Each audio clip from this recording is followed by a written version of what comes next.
Simultaneously, we have ensured that citizens benefit from every action of the government, undertaking reforms to support employment generation, agricultural productivity, household purchasing power, and universal services to people.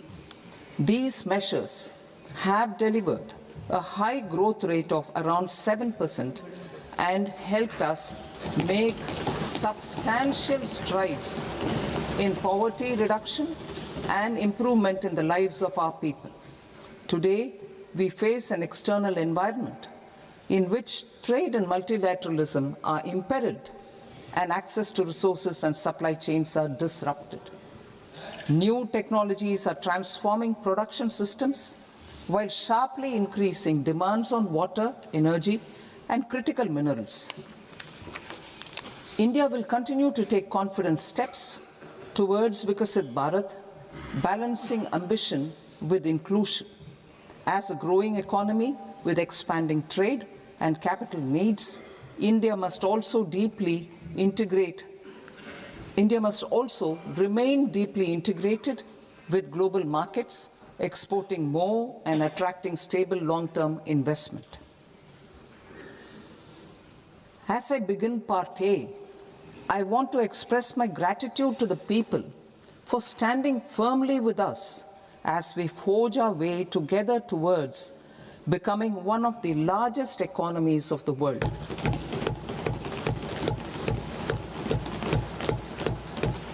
Our aim is to transform aspiration into achievement and potential into performance as we ensure that the dividends of growth reach every farmer, the scheduled caste, the scheduled tribes, the nomads, the youth, the poor, and the women. In Vikasit Bharat Young Leaders Dialogue 2026, several innovative ideas were shared with our Prime Minister, which have inspired many of the proposals, making this a unique Yuva Shakti-driven budget. Our government's sankalp is to focus on our poor, underprivileged, and the disadvantaged. To deliver on this sankalp, and given that this is the first budget prepared in Kartavya Bhavan, we are inspired by three Kartavya. Our first Kartavya is to accelerate and sustain economic growth by enhancing productivity and competitiveness and building resilience to volatile global dynamics. Our second Kartavya is to fulfill aspirations of our people and build their capacity, making them strong partners in India's path to prosperity. Our third Kartavya, aligned with our vision of Sabka Saath, Sabka Vikas, is to ensure that every family, community, region, and sector has access to resources, amenities, and opportunities for meaningful participation. This threefold approach requires a supportive ecosystem. The first requirement is to sustain the momentum of structural reforms, continuous, adaptive, and forward-looking. Second, a robust and resilient financial sector is central to mobilizing savings, allocating capital efficiently, and managing risks. Third, cutting-edge technologies, including AI applications, can serve us as force multipliers for better governance. Reform Express. Our government has undertaken comprehensive reforms towards creating employment, boosting productivity, and accelerating growth. After the Prime Minister's announcement on Independence Day in 2025, over 350 reforms have been rolled out. This includes GST simplification, notification of labor codes, and rationalization of mandatory quality control orders. High-level committees have been formed, and in parallel, the central government is working with the state governments on deregulation and reducing compliance requirements. The Reform Express is well on its way and will maintain its momentum to help us fulfill our kartavya. I now move to specific proposals. Under our first kartavya, to accelerate and sustain economic growth, I propose interventions in 6 areas. 1. Scaling up manufacturing in 7 strategic and frontier sectors. 2. Rejuvenating legacy industrial sectors. 3. Creating champion MSMEs. 4. Delivering a powerful push for infrastructure. 5. Ensuring long-term security and stability. And 6. Developing city economic regions. Scaling up of manufacturing in 7 strategic and frontier sectors. Biopharma Shakti, meaning biopharma strategy for health advancement through knowledge, technology, and innovation. India's disease burden is observed to be shifting towards non-communicable diseases like diabetes, cancer, and autoimmune disorders. Biologic medicines are key to longevity and quality of life at affordable costs. To develop India as a global biopharma manufacturing hub,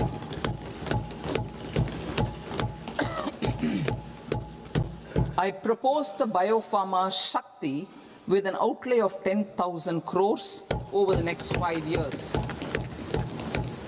This will build the ecosystem for domestic production of biologics and biosimilars. The strategy will include a biopharma-focused network with 3 new national institutes of pharmaceutical education and research, popularly known as NIPERs, and upgrading 7 existing ones. It will also create a network of 1,000 accredited India clinical trials sites. We propose to strengthen the Central Drug Standard Control Organization to meet global standards and approve timeframes through approval timeframes through a dedicated scientific review cadre and specialists. India's Semiconductor Mission 1.0 expanded India's semiconductor sector capabilities. Building on this, we will launch ISM 2.0 to produce equipment and materials, design full-stack Indian IP, and fortify supply chains. We will also focus on industry-led research and training centers to develop technology and skilled workforce. The Electronics Components Manufacturing Scheme, launched in April 2025, with an outlay of 22,919 crores, already has investment commitments at double the targets. We propose to increase the outlay to 40,000 crores to capitalize on this momentum.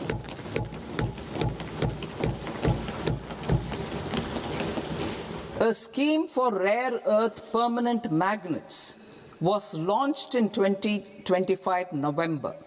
We now propose to support the mineral-rich states of Odisha, Kerala, Andhra Pradesh, and Tamil Nadu to establish dedicated rare earth corridors to promote mining, processing, research, and manufacturing. To enhance domestic chemical production and reduce import dependency, we will launch a scheme to support states in establishing 3 dedicated chemical parks through challenge route on a cluster-based plug-and-play model. Strong capital goods.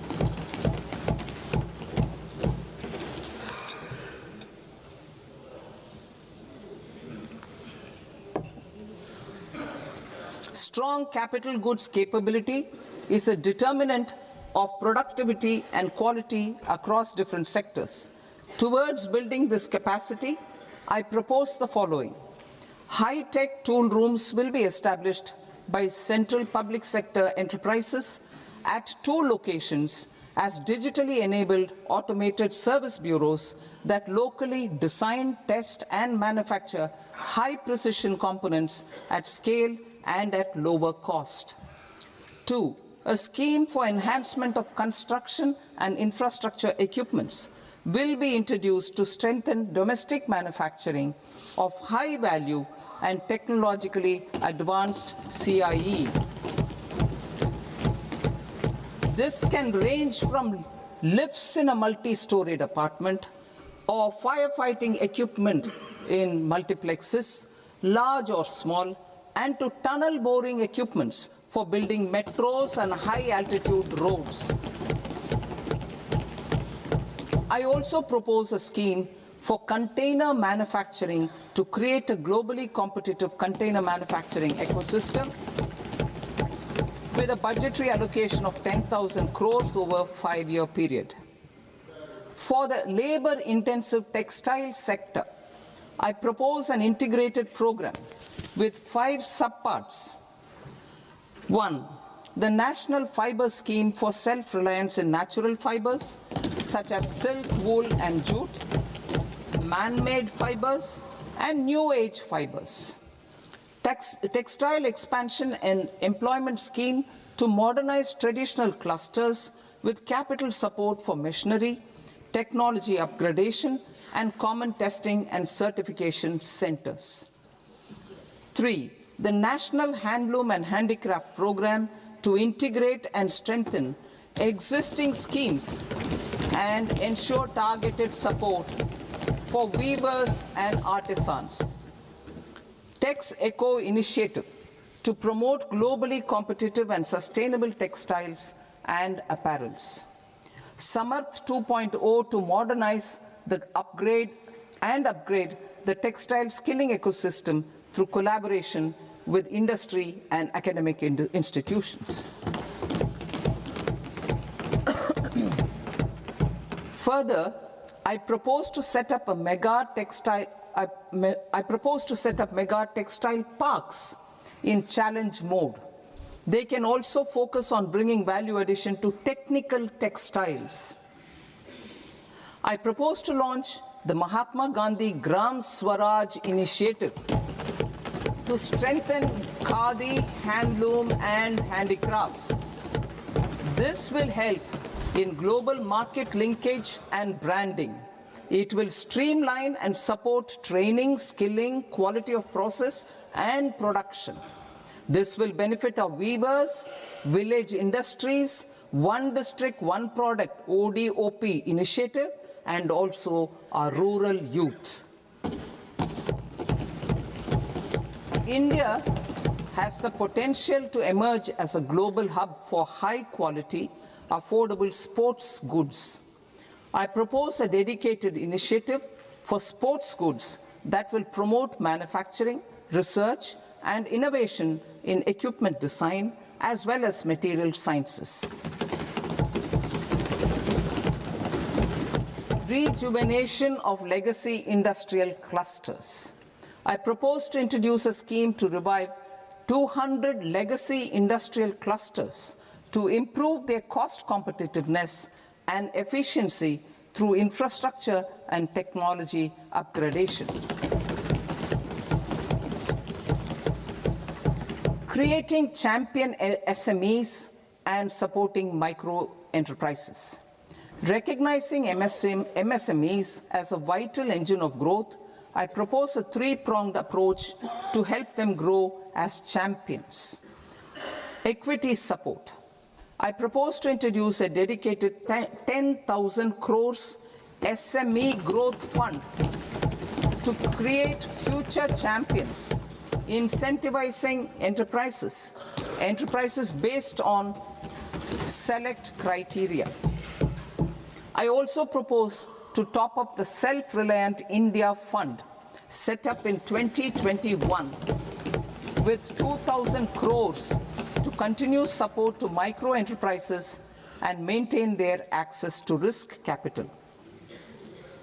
Liquidity support. With TREDS, more than 7 lakh crore has been made available to MSMEs. To leverage its full potential, I propose 4 measures. 1. Mandate TREADS as the transaction settlement platform for all purchases from MSMEs by CPSEs, serving as a benchmark for other corporates. 2. Introduce a credit guarantee support mechanism through CGTMSE for invoice discounting on TREADS platform. 3.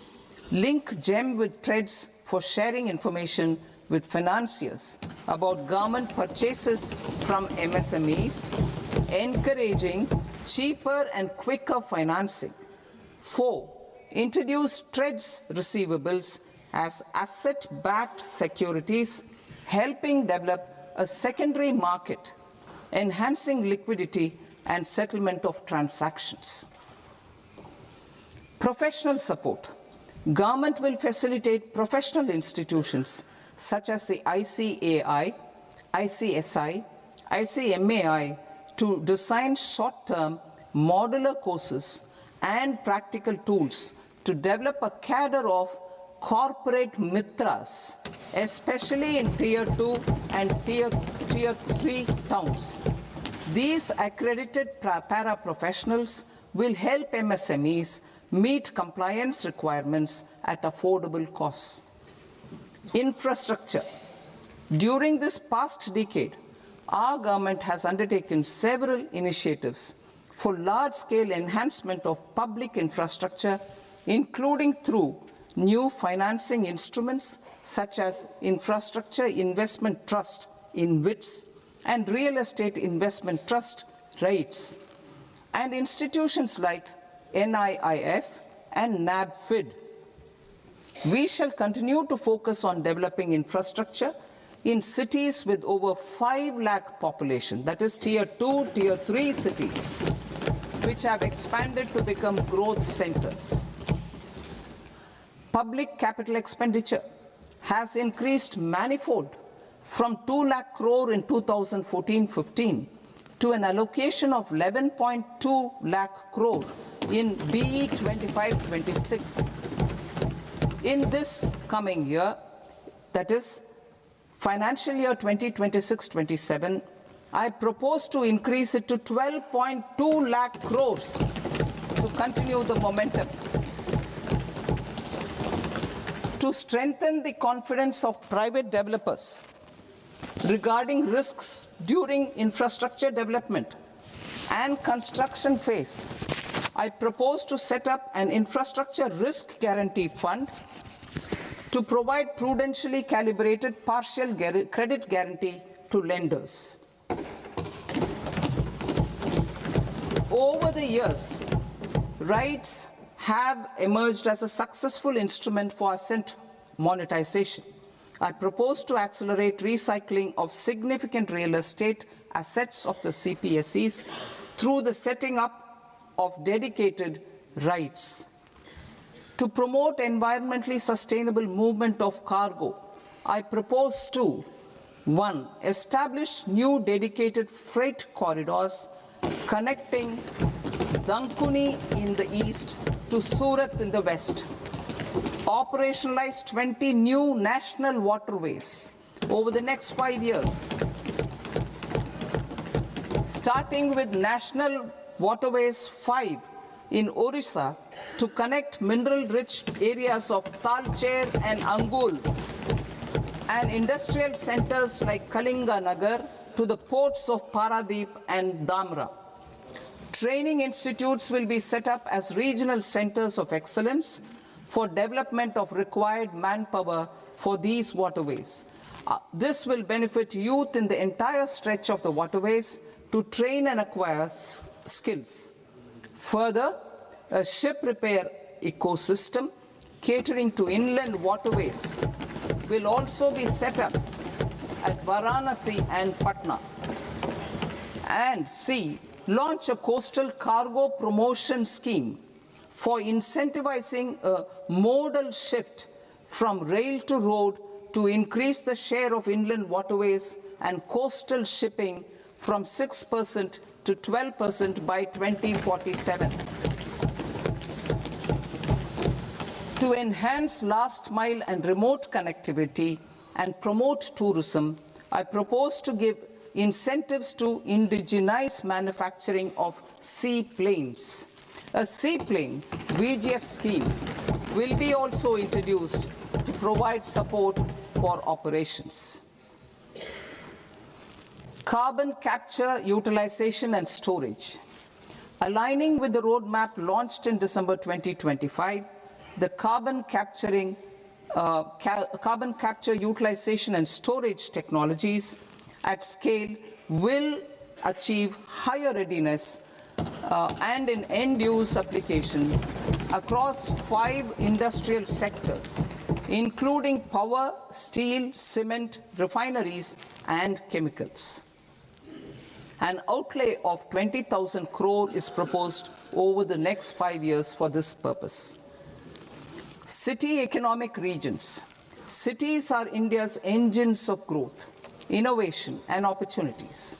We shall now focus on Tier 2, Tier 3 cities, and even temple towns, which need modern infrastructure and basic amenities.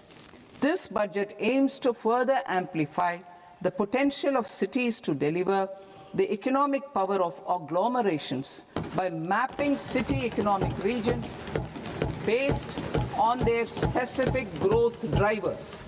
An allocation of 5,000 crore per CER over 5 years is proposed for implementing their plans through a challenge mode with a reform-cum-result-based financing mechanism. In order to promote environmentally sustainable passenger systems, we will develop 7 high-speed rail corridors between cities as growth connectors, namely Mumbai to Pune, Pune to Hyderabad, Hyderabad to Bengaluru, Hyderabad to Chennai, Chennai to Bengaluru, Delhi to Varanasi, Varanasi to Siliguri.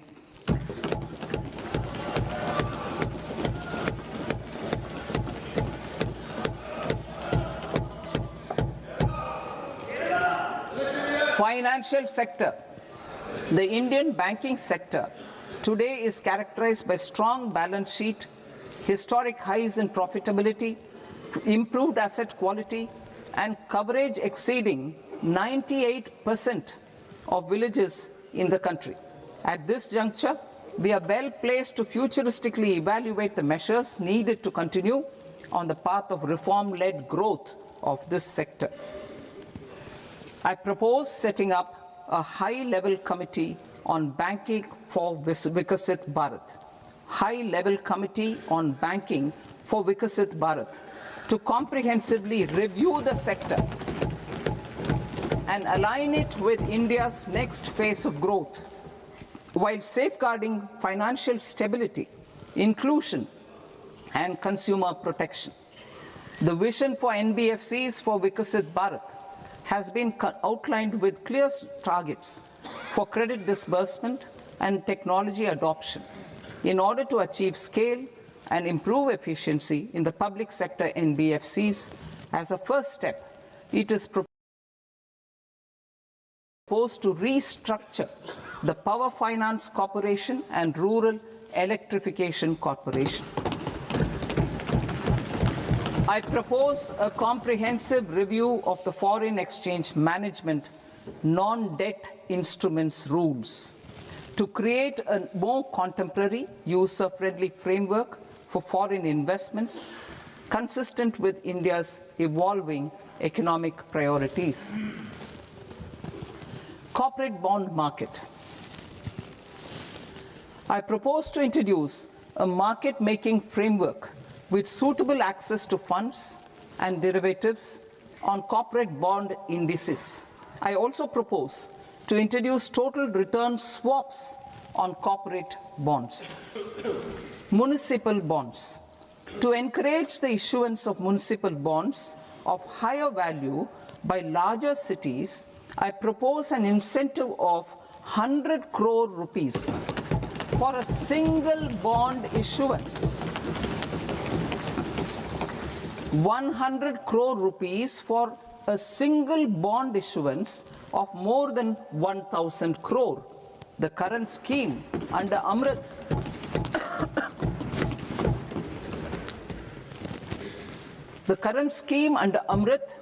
which incentivizes issuances up to 200 crores only, will also continue to support smaller and medium towns. That will also continue to support the smaller and medium towns. Ease of doing business.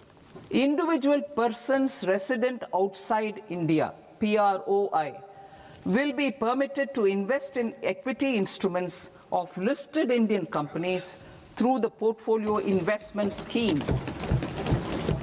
It is also proposed to increase the investment limit for an individual PROI under the scheme from 5% to 10%, with an overall investment limit for all individual PROIs to 24% from the current 10%. Emerging technologies including AI. 21st century is technology driven. Adoption of technology is for the benefit of all people.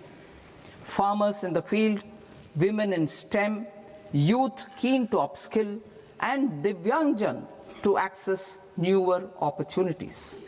The government has taken several steps to support new technologies through AI Mission, National Quantum Mission, Anusandhan National Research Fund, and Research and Development and Innovation Fund. Our second kartavya is to fulfill aspirations and build capacities. Close to 25 crore individuals have come out of multi-dimensional poverty through a decade of our government's sustained and reform-oriented efforts.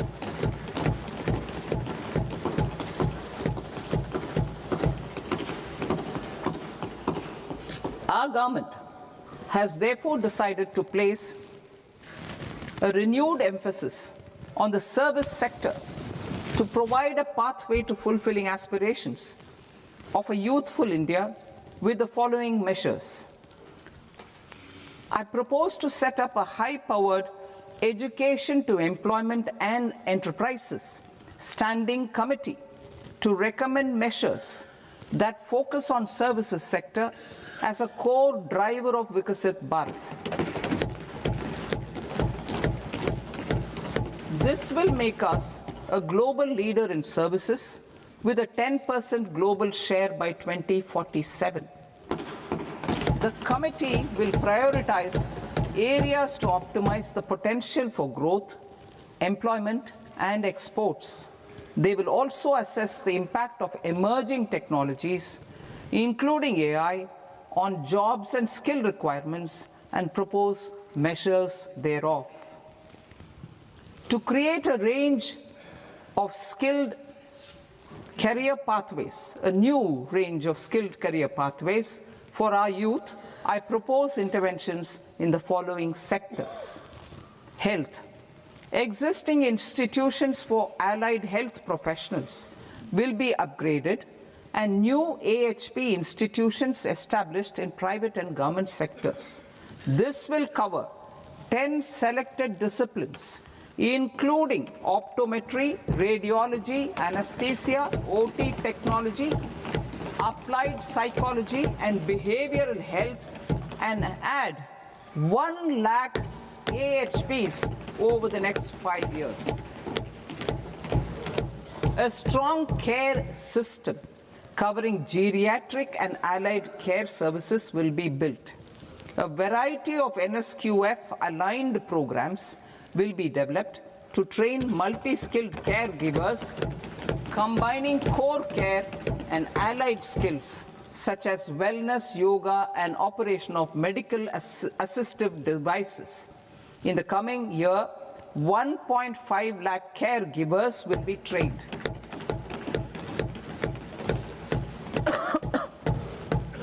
Hubs for medical value tourism. To promote India as a hub for medical tourism services, I propose to launch a scheme to support states in establishing 5 regional medical hubs in partnership with the private sector. These hubs will serve as integrated healthcare complexes that combine medical, educational and research facilities. They will have Ayush centers, medical value tourism facilitation centers and infrastructure for diagnostics, post-care and rehabilitation. These hubs will provide diverse opportunities, job opportunities for health professionals, including doctors and AHPs. Ancient Indian yoga, already respected in several parts of the world, was given a mass global recognition when Honorable Prime Minister took it to the UN. Post-COVID, Ayurveda gained a similar global acceptance and recognition. Exporting quality Ayurveda products helps farmers who grow the herbs and youth who process the products. To meet growing global demand, a few more steps are being taken. I propose to 1. Set up 3 new All India Institutes of Ayurveda. 2. Upgrade Ayush pharmacies and drug testing labs for higher standards of certification ecosystem and make available more skilled personnel. 3. Upgrade the WHO Global Traditional Medicine Center in Jamnagar to bolster evidence-based research, training and awareness for traditional medicine. Animal husbandry. Livestock contributes to close to 16% of farm income, including of poor and marginal households. To scale up availability of veterinary professionals by more than 20,000, I propose to roll out a loan-linked capital subsidy support scheme for establishment of veterinary and para-veterinary colleges, veterinary hospitals, diagnostic laboratories, and breeding facilities in private sector. Collaboration between Indian and foreign institutions will also be facilitated. Orange economy. India's animation, visual effects, gaming and comics sector, AVGC sector, is a growing industry projected to require 2 million professionals by 2030. I propose to support the Indian Institute of Creative Technologies, Mumbai, in setting up AVGC content creator labs in 15,000 secondary schools all over the country and 500 colleges. The Indian design industry is expanding rapidly, and yet there is a shortage of Indian designers. I propose to establish, through Challenge Route, a new National Institute of Design to boost design education and development in the eastern region of India. Education. Our government will support states through Challenge Route in creating 5 university townships in the vicinity of major industrial and logistics corridors. These planned academic zones will host multiple universities, colleges and research institutions, skill centers and residential complexes. In higher education, STEM institutions, prolonged hours of study and laboratory work pose some challenges for girl students. Through VGF, Viability Gap Funding and capital support, 1 girls' hostel will be established in every district.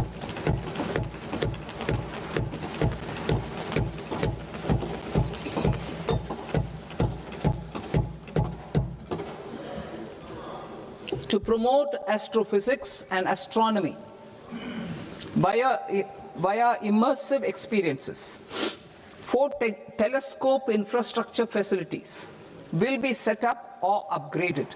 the National Large Solar Telescope, the National Large Optical Infrared Telescope, the Himalayan Chandra Telescope, and the Cosmos 2 Planetarium. Tourism.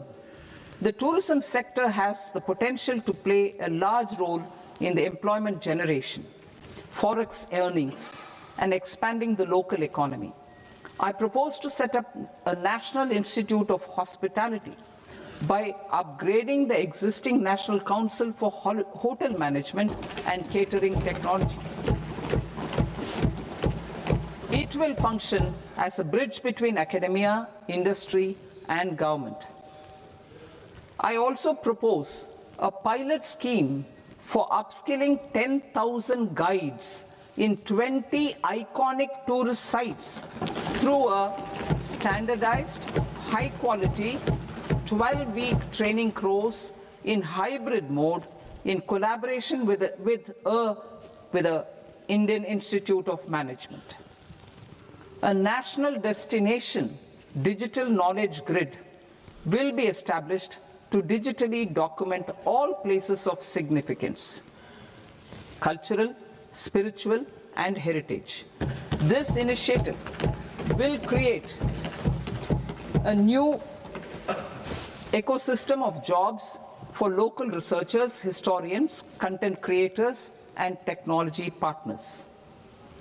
India has the potential and opportunity to offer world-class trekking and hiking experience.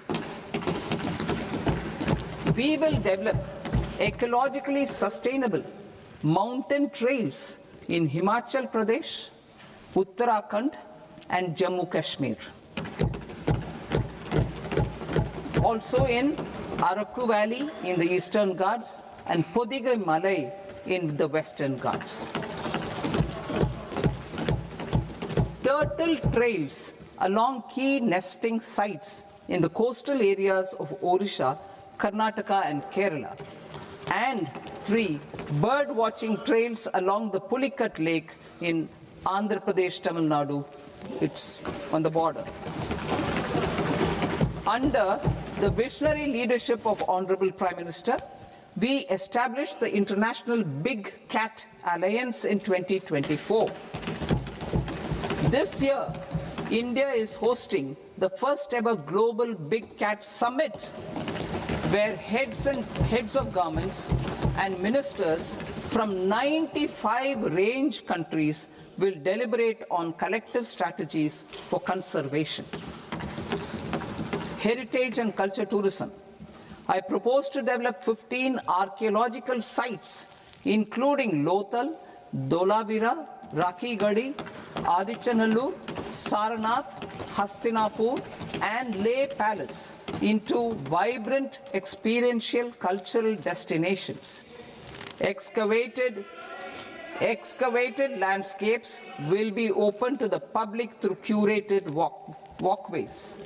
Immersive storytelling skills and technologies will be introduced to help conservation labs, interpretation centers, and guides. The sports sector provides multiple means of employment, skilling, and job opportunities. Taking forward the systematic nurturing of sports talent, which is set in motion through the Khelo India program earlier, I propose to launch a Khelo India mission to transform the sports sector over the next decade. The mission will facilitate an integrated talent development pathway supported by training centers, which are foundational, intermediate, and elite levels. B, systematic development of coaches and support staff. C, integration of sports science and technology. D, competitions and leagues to promote sports culture and provide platforms. And E, development of sports infrastructure for training and competition. Our third Kartavya aligns with our vision of Sabka Saath, Sabka Vikas towards Vikasit Bharat. This requires targeted efforts for 1, increasing farmer incomes through productivity enhancement and entrepreneurship, with special attention to small and marginal farmers. B. Empowering Divyangjan through access to livelihood opportunities, training, and high-quality assistive devices. C. Empowering the vulnerable to access mental health and trauma care. D. Focus on the Purvodaya states and the Northeast region to accelerate development and employment opportunities. Fisheries. We will undertake initiatives for integrated development of 500 reservoirs and Amrit Sarovars. 2.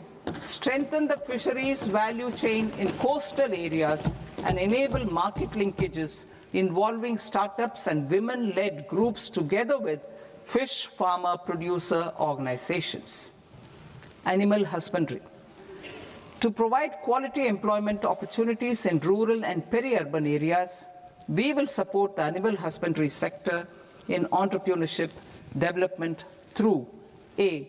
A credit-linked subsidy program, B. Scaling up and modernization of livestock enterprises, C. Enhanced creation of livestock, dairy, and poultry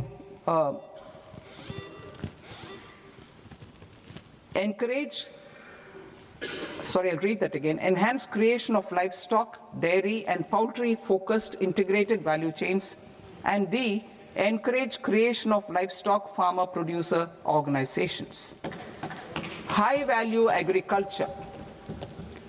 To diversify farm outputs, increase productivity, enhance farmers' incomes, and create new employment opportunities, we will support high-value crops such as coconut, sandalwood, cocoa, cashew in the coastal areas, agar trees in Northeast, and nuts such as almonds, walnuts, and pine nuts in our hilly regions.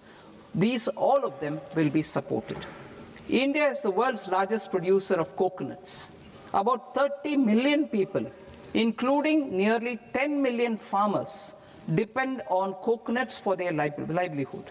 To further enhance competitiveness in coconut production, I propose a coconut promotion scheme to increase production and enhance productivity through various interventions, including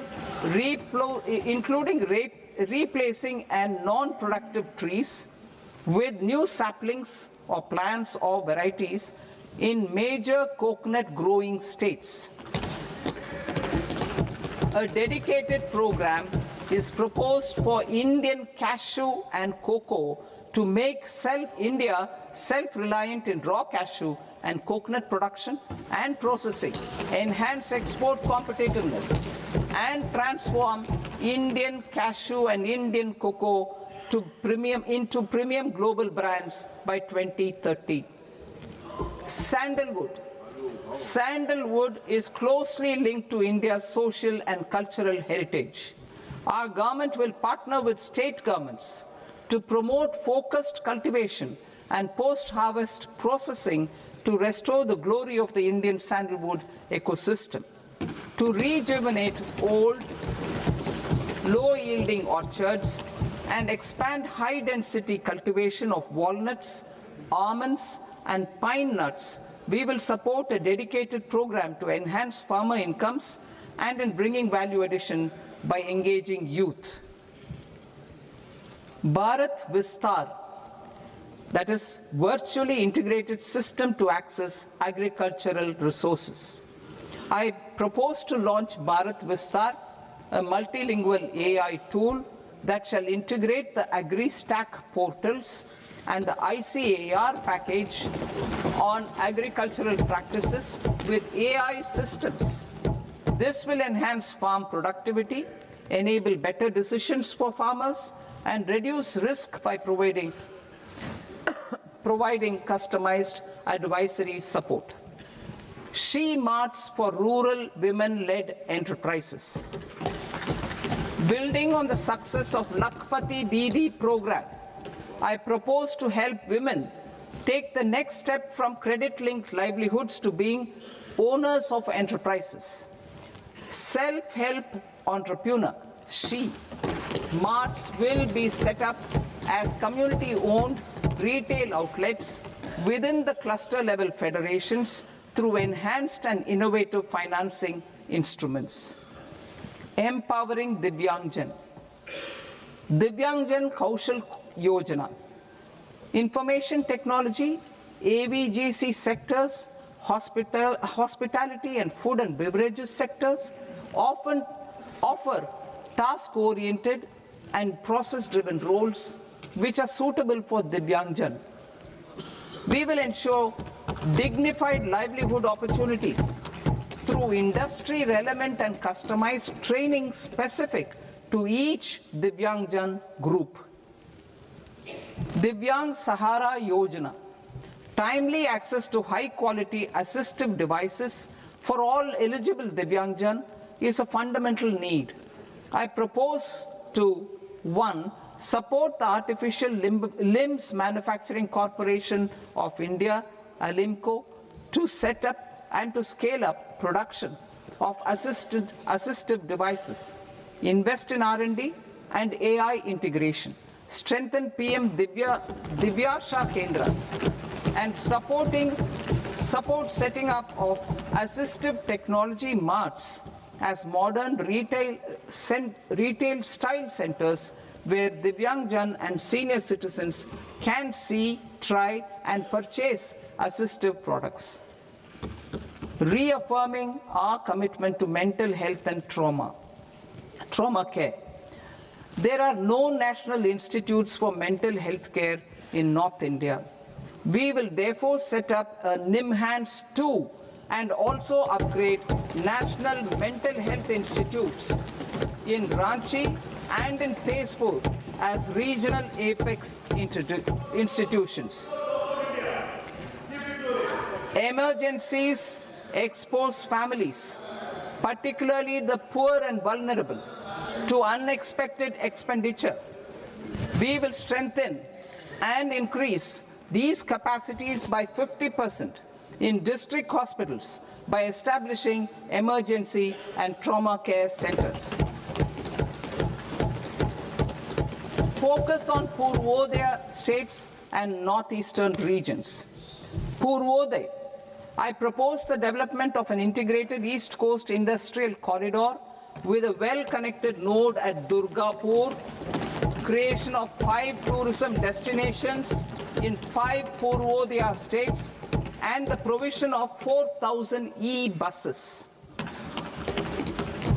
Buddhist sites in northeastern region. The northeastern region is a civilizational confluence of Theravada and Mahayana or Vajrayana traditions. I propose to launch a scheme for development of Buddhist circuits in Arunachal Pradesh, Sikkim, Assam, Manipur, Mizoram, and Tripura.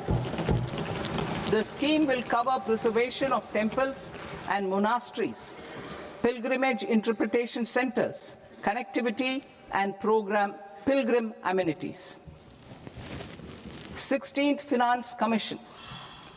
On 17th November 2025, the 16th Finance Commission submitted its report to the President. As mandated under Article 281 of the Constitution, the government is to lay the report along with the explanatory memorandum on the action taken report on the recommendations of the Commission in Parliament, which, Sir, Honourable Speaker, you've allowed me to do at the commencement of this session. The government has accepted the recommendation of the Commission to retain the vertical share of devolution at 41%. As recommended by the Commission, I have provided 1.4 lakh crores of rupees to the states for the year 2026-2027 as Finance Commission grants. These include rural and urban local body and disaster management grants. Fiscal consolidation. Government has been delivering on our fiscal commitments consistently without compromising on social needs. To strive towards accepted standards of fiscal management in Budget 25-26, I had indicated that the central government would target reaching a debt to GDP ratio of 50 plus or minus 1% by 2030-31. In line with this, the debt to GDP ratio is estimated to be 55.6% of GDP in BE 26-27, compared to 56.1% of GDP in RE 25-26.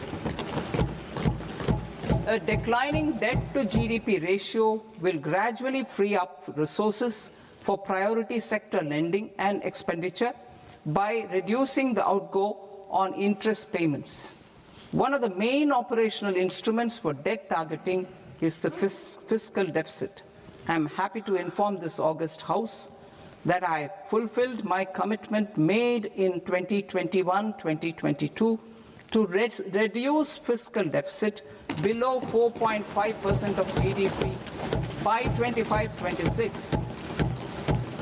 In RE 25-26, the fiscal deficit has been estimated at par with BE of 2025-26 at 4.4% of GDP.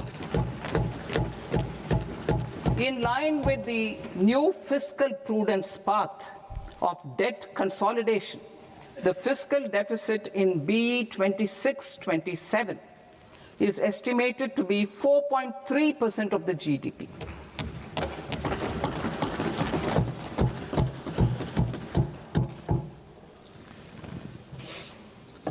The revised estimates of the non-debt receipts are 34 lakh crore rupees, of which the centre's net tax receipts are 26.7 lakh crore. The revised estimate of the total expenditure is 49.6 lakh crore rupees, of which the capital expenditure is about 11 lakh crores. Budget estimates 2026 to 2027. Coming to 26-27, the non-debt receipts and the total expenditure are estimated as 36.5 lakh crore and 53.5 lakh crore respectively. The centre's net tax receipts are estimated at 28.7 lakh crore rupees. To finance the fiscal deficit, the net market borrowings from dated securities are estimated at 11.7 lakh crore rupees. The balance financing is expected to come from small savings and other sources. The gross market borrowings are estimated at 17.2 lakh crore rupees. I'll now move to Part B. Part B, direct taxes.